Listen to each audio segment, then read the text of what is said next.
Hi everyone, welcome back to yet another video. This is Vaishnavi and I hope you all are doing great. So आज के इस video में हम लोग callback functions और callback hello के बारे में पढ़ेंगे। अपने पिछले वीडियो में हमने एसिंक्रोनस जावास्क्रिप्ट के बारे में समझा था और ये भी समझा था कि किस तरीके से सिंक्रोनस जावास्क्रिप्ट एसिंक्रोनस जावास्क्रिप्ट से अलग होती है और किस तरीके से ये काम करती है। सो आज के इस वीडियो में हम लोग कॉलबैक फंक्शन से स्टार्ट करेंगे। So let's start. Callback functions क्या होते हैं? कोई भी फंक्शन अगर किसी दूसरे फंक्शन में एज एन आर्ग्यूमेंट पास किया जाता है तो उसे ही हम कॉलबैक फंक्शन बोलते हैं। ठीक है, सो ये बहुत ही ज्यादा सिंपल है। इसे हम कोड करके देखते हैं। यहाँ पर हम एक फंक्शन क्रिएट कर लेंगे ऐड नाम का। ठीक है, ये फंक्शन हमारे दो आर्ग्यूमेंट्स लेगा ए और बी को एंड रिटर्न क्या कर देगा, इन दोनों का सम ए प्लस बी। ठीक है, थोड़ा इसे जूम कर देती हूँ।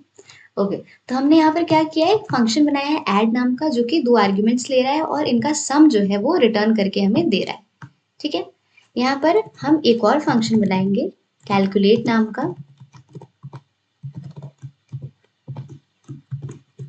और ये क्या करेगा, ये यहाँ पर ए और बी को तो लेगा ही, साथ में ऐड जो है इसे भी एज एन आर्ग्यूमेंट लेगा। ये करेगा क्या, console.log, ये प्रिंट कराएगा रिजल्ट इज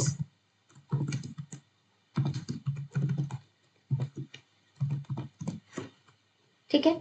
सो हमने ऐड फंक्शन बना लिया और यहाँ पर हमने कैलकुलेट फंक्शन को भी बना लिया है। कैलकुलेट फंक्शन क्या करेगा, प्रिंट कराएगा रिजल्ट इज, और उसके बाद इस ऐड फंक्शन को कॉल करेगा। तो जो भी हमारा इस ऐड फंक्शन का आउटपुट होने वाला है वो यहाँ पर ये प्रिंट कर देगा। ठीक है, और यहाँ पर हम इस कैलकुलेट फंक्शन को कॉल कर लेंगे और यहाँ पर हम दे देते हैं 4,6 एंड कॉमा ऐड। ठीक है, सो यहाँ पर आउटपुट में हमें क्या देखने को मिलेगा, रिजल्ट इज, और उसके बाद ऐड फंक्शन को कॉल कर देगा ए और बी के आर्ग्यूमेंट के साथ। तो ऐड फंक्शन कॉल होगा, आर्ग्यूमेंट्स हमने यहाँ पर 4 और 6 लिए हैं, तो 4 और 6 का सम क्या होता है 10। तो हमें यहाँ पर देखने को मिलेगा रिजल्ट इज 10। ठीक है, सो यहाँ पर हमें एग्जैक्टली यही देखने को मिल रहा है, रिजल्ट इज 10। ठीक है, तो ये तो हमारा कोड सही से काम कर रहा है, बट क्योंकि हम यहाँ पर कॉलबैक फंक्शन की बात कर रहे हैं तो कॉलबैक फंक्शन को समझते हैं।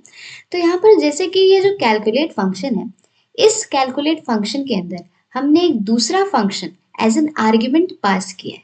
ठीक है, सो कैलकुलेट जो फंक्शन है इसके अंदर हमने ऐड फंक्शन को पास किया है एज एन आर्ग्यूमेंट। तो इस वजह से यहाँ पर हमारा जो ऐड फंक्शन है ये क्या है, कॉलबैक फंक्शन है। ठीक है, तो कॉलबैक फंक्शन हम उसे ही बोलते हैं जिस फंक्शन को दूसरे फंक्शन के अंदर एज एन आर्ग्यूमेंट हम पास करते हैं। ठीक है, सो ये तो बहुत सिंपल से था, बट ये हमारा सिंक्रोनस कोड है। ठीक है, तो यहाँ पर हमने कॉलबैक फंक्शंस को समझा है सिंक्रोनस प्रोग्रामिंग में। अब हम इसे एसिंक्रोनस प्रोग्रामिंग में समझेंगे। तो यहाँ पर हमारा ऐड फंक्शन जो ऑलरेडी बना हुआ है, इसे हम एसिंक्रोनस प्रोग्रामिंग में समझने के लिए सेट टाइम आउट का यूज करेंगे। मैंने आप लोग को ऑलरेडी बता रखा है कि सेट टाइम आउट फंक्शन जो है वो एसिंक्रोनस होता है, यानी कि ये जो कोड मतलब एग्जीक्यूशन होता है कोड का, उसको ब्लॉक नहीं करता। ठीक है, और कुछ टाइम के बाद ये फंक्शन को एग्जीक्यूट कराता है। तो यहाँ पर अगर मुझे 2 सेकेंड्स का डिले चाहिए, ठीक है, और यहाँ पर 2 सेकेंड्स की डिले के बाद मैं क्या चाहती हूँ कि जो हमारा ऐड फंक्शन है ये एग्जीक्यूट हो जाना चाहिए विथ आर्ग्यूमेंट्स 3,5। ठीक है, तो यहाँ पर आउटपुट में हमें 2 सेकेंड बाद 8 देखने को मिलेगा। क्यों? क्योंकि 3 और 5 का जो सम है वो क्या होता है, वो हमारा 8 होता है। ठीक है, सो बेसिकली इसमें हमने क्या किया है, सेट टाइम आउट क्या है, एक फंक्शन है और एक फंक्शन के अंदर इसे हम ऐड फंक्शन को एज एन आर्ग्यूमेंट पास कर रहे हैं। तो यहाँ पर हमारा ऐड फंक्शन क्या हो गया, कॉल बैक फंक्शन हो गया, क्योंकि फंक्शन के अंदर इसे हम एज एन आर्ग्यूमेंट पास कर रहे हैं। तो यहाँ पर ऐड हमारा कॉल बैक हो गया। और अगर इसे हम रन करके देखें, वेट अ सेकेंड, इसे अगर हम रन करें तो 2 सेकेंड बाद हमें 8 देखने को मिलेगा। अच्छा, मैंने यहाँ पे console.log लिखा नहीं है, रिटर्न लिखा है, इस वजह से नहीं देखने को मिल रहा है। console.log, और अब अगर इसे मैं रन करूंगी तो 2 सेकेंड के बाद यहाँ पर 8 जो है वो हमें आउटपुट में देखने को मिलेगा। ठीक है, सो आई होप आप लोग को समझ आया होगा कि कॉल बैक फंक्शंस क्या होते हैं, ठीक है। ये मैंने आप लोग को एसिंक्रोनस प्रोग्रामिंग में भी समझा दिया और सिंक्रोनस कोड लिख के भी आप लोग को समझा दिया कि कॉल बैक फंक्शंस क्या होते हैं, ठीक है। अब जो हमारे कॉल बैक फंक्शंस हैं, इसे एसिंक्रोनस ऑपरेशंस को हैंडल करने के लिए यूज किया जाता है और इवेंट हैंडलिंग में भी यूज किया जाता है। तो एसिंक्रोनस में तो हमने ये समझ लिया, ठीक है, कि किस तरीके से हमारा कॉल बैक फंक्शंस जो है वो यूज होगा। अब हम समझेंगे इवेंट हैंडलिंग में कैसे ये हमारा यूज होता है। तो यहाँ पर मैं क्या करूँगी, सिंपली आप लोग को बता देती हूँ। जैसे हम लोग लिखते हैं कोड, तो किसी एलिमेंट पे हम ऐड इवेंट लिसनर लगाते हैं, ठीक है। तो यहाँ पर मैं ऐड इवेंट लिसनर का यूज कर रही हूँ और यहाँ पर हम क्या लिखते हैं, सबसे पहले हम टाइप ऑफ इवेंट लिखते हैं। तो मैंने यहाँ पर क्लिक लिख दिया है, ठीक है, क्लिक टाइप का इवेंट है। और यहाँ पर हम क्या करते हैं, वो फंक्शन लिखते हैं जो हमें एग्जीक्यूट करना है। तो क्योंकि सिर्फ एग्जाम्पल के लिए मैं आप लोग को सिर्फ समझाने के लिए ये चीज़ कर रही हूँ, तो मैं यहाँ पर ऐसे कुछ भी लिख लेती हूँ, console dot log hello. Okay, तो बेसिकली ये जो कोड लिखा है मैंने, इसका मतलब क्या है कि मान लो कि कोई बटन नाम का एक एलिमेंट है, उस पर मैंने ये ऐड इवेंट लिसनर फंक्शन लगाया है। और ऐड इवेंट लिसनर फंक्शन क्या करता है, दो आर्ग्यूमेंट्स लेता है। पहला कि किस टाइप का हमारा इवेंट है, और दूसरा कि क्या फंक्शन एग्जीक्यूट होना चाहिए जब इस बटन पे हम क्लिक करें, ठीक है। तो जैसे इस बटन पे हम क्लिक करेंगे तो क्या होगा, ये वाला फंक्शन एग्जीक्यूट करेगा और बटन पे क्लिक करने के बाद कॉन्सोल में हेलो प्रिंट हो जाएगा, ठीक है। बट ये चीज़ें तो हम ऑब्वियसली जब इवेंट्स को पढ़ रहे थे तो हमने ये सारी चीज़ें समझी, बट अभी हम कॉल बैक की बात कर रहे हैं, राइट। तो यहाँ पर ये देखो, ये जो ऐड इवेंट लिसनर है ये एक फंक्शन है, ठीक है। और इस फंक्शन के अंदर हम इस दूसरे फंक्शन को एज एन आर्ग्यूमेंट पास कर रहे हैं। तो यहाँ पर ये वाला जो फंक्शन है ये क्या है, ये एक कॉल बैक फंक्शन है। और अगर यहाँ पर, जहाँ पर मेरा कर्सर है, अगर यहाँ पर देखो तो देखने को मिल रहा है button dot add event listener click, और यहाँ पर क्या लिखा हुआ है, कॉल बैक, ठीक है। तो ये जो फंक्शन है हमारा वो क्या है, वो कॉल बैक फंक्शन है। क्यों, क्योंकि हमने इसे एक दूसरे फंक्शन में एज एन आर्ग्यूमेंट पास किया है इस फंक्शन को, इसीलिए हमारा जो ये वाला फंक्शन है वो कॉल बैक फंक्शन है, ठीक है। सो हमने ये भी समझ लिया कि इवेंट हैंडलिंग किस तरीके से हमारा कॉल बैक फंक्शंस करता है, ठीक है। सो आई होप कि आप लोगों को कॉल बैक फंक्शंस अच्छी तरीके से समझ में आ गए होंगे, ठीक है। इट्स वेरी सिंपल, ठीक है। किसी भी दूसरे फंक्शन के अंदर अगर आप किसी फंक्शन को एज एन आर्ग्यूमेंट पास कर रहे हो तो वो फंक्शन हमारा कॉल बैक फंक्शन है। और कॉल बैक फंक्शन हमारा एसिंक्रोनस ऑपरेशंस को हैंडल करने के लिए और इवेंट को हैंडल करने के लिए यूज होता है। और दोनों का ही एग्जाम्पल हमने देख लिया है, ठीक है। अब हम लोग आगे बढ़ेंगे कॉल बैक हेल की तरफ, ठीक है।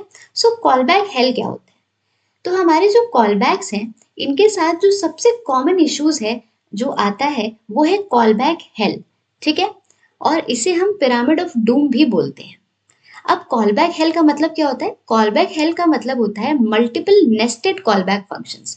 नेस्टेड का मतलब होता है एक के अंदर एक, यानी कि एक कॉल बैक के अंदर दूसरा कॉल बैक के अंदर तीसरा कॉल बैक। इसी तरीके से अगर डीपली नेस्टेड है तो उसे ही हम कॉल बैक हेल बोलेंगे, ठीक है। कि एक के अंदर एक अगर कॉल बैक्स हैं तो ये हमारा कॉल बैक हेल कहलाता है, ठीक है।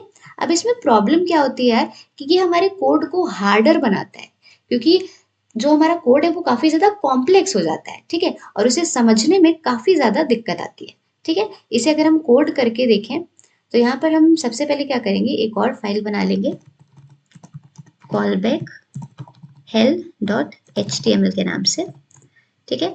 और यहाँ पर मैं बॉयलर प्लेट तैयार कर लेती हूँ और यहाँ पर सिंपली हम क्या करेंगे, h2 टैग्स यूज करेंगे।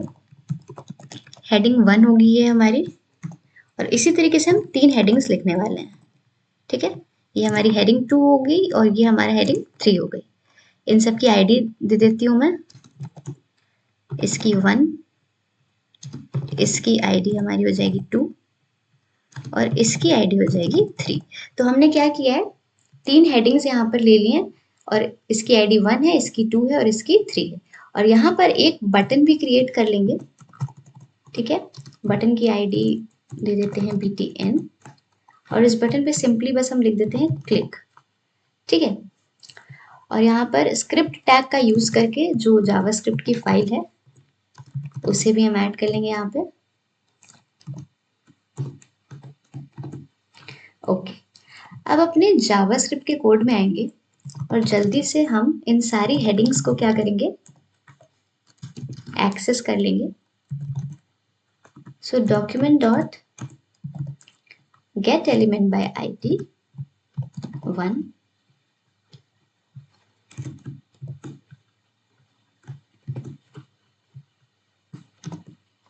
इसी तरीके से हम हेडिंग 2 और हेडिंग 3 के लिए भी यही करेंगे।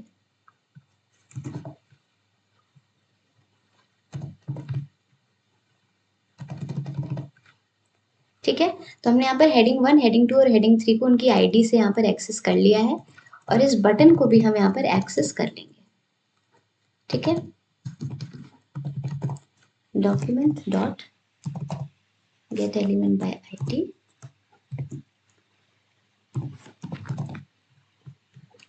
ठीक है। तो अगर इसे अभी मैं यहाँ पर देखूँ रन करके तो ये हमें कुछ इस तरीके से दिखाई देगा। यहाँ पर 3 हेडिंग्स हैं और यहाँ पर एक बटन है जिसपे क्लिक लिखा हुआ है। ठीक है, अब अपने जावास्क्रिप्ट के कोड में हम क्या करने वाले हैं, हम यहाँ पर जो हमारा बटन है इस पे हम इवेंट लिसनर का यूज करेंगे, button dot add event listener. ठीक है, तो सबसे पहले जो हमारा बटन का मतलब हमारा जो इवेंट का टाइप है वो क्या होने वाला है, वो होने वाला है हमारा क्लिक। ठीक है, एंड इसके बाद हमें ये फंक्शन यहाँ पर पास करना है। तो यहाँ पर हम यूज करेंगे सेट टाइम आउट फंक्शन का। ठीक है, और यहाँ पर मैं 1 सेकेंड यहाँ पर यूज कर लूंगी, 1000 मिली सेकेंड यानी कि 1 सेकेंड। और यहाँ पर मैं क्या चाहती हूँ, हमारा जो हेडिंग 1 है इसका जो कलर है वो हमारा चेंज हो जाना चाहिए। अगर आप लोग को ये कोड समझ नहीं आ रहा है तो आप लोग को पहले डॉम के बारे में और इवेंट्स के बारे में पढ़ना पड़ेगा। ठीक है, डॉम मैनिपुलेशन और इवेंट्स आपको अगर अच्छे से नहीं आते हैं तो आपको ये कोई भी चीजें समझ में नहीं आएंगी। ठीक है, ये सारे topic call back help promises async await ये सारे एडवांस टॉपिक्स हैं जावास्क्रिप्ट के, और इसे समझने के लिए आपको जो प्रीवियस सारे टॉपिक्स हैं वो बेसिक्स और इंटरमीडिएट लेवल के सारे टॉपिक्स आपको अच्छे से आने चाहिए। ठीक है, ओके। सो यहाँ पर मैंने सेट टाइम आउट फंक्शन का यूज किया और यहाँ पर मैं क्या चाहती हूँ कि हमारी जो हेडिंग 1 है उसका कलर हो जाए रेड और वो क्या होना चाहिए, 1 सेकेंड बाद होना चाहिए। ठीक है, अब अपने इसी वाले जो सेट टाइम आउट है इसके अंदर मैं एक और सेट टाइम आउट का यूज करूंगी। ठीक है, यहाँ पर भी मैं सेट टाइम आउट फंक्शन का यूज कर रही हूँ, बट यहाँ पर मैं क्या करूंगी, यहाँ पर मैं हेडिंग 2 की स्टाइलिंग चेंज करूंगी। तो heading 2 dot style dot colour is equal to green. ठीक है, एंड इस सेट टाइम आउट के अंदर मैं एक और सेट टाइम आउट यूज करूंगी।